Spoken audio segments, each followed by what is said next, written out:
In questa pineta di San Marco, la di San Marco, il civic non poteva mangiare a queste risultive, che non è come risultive di aghe, ma è risultive di una civiltà, risultive di una cultura,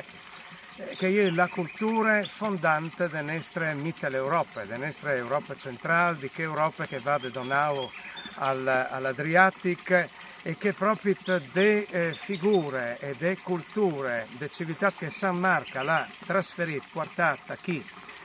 di là da laghe, in che scassa del Mar Mediterraneo, di là da laghe, in queste nostre Europe, di che civiltà lì è partita, la nostra civiltà di voi, tal ben e tal male, con tutti i robi che sono di cambiare, ma anche i robi che sono di conservare e di portare in avanti. Dunque, osì emozionarsi, per essere presenti a questo look così simbolico e importante delle nostre idris.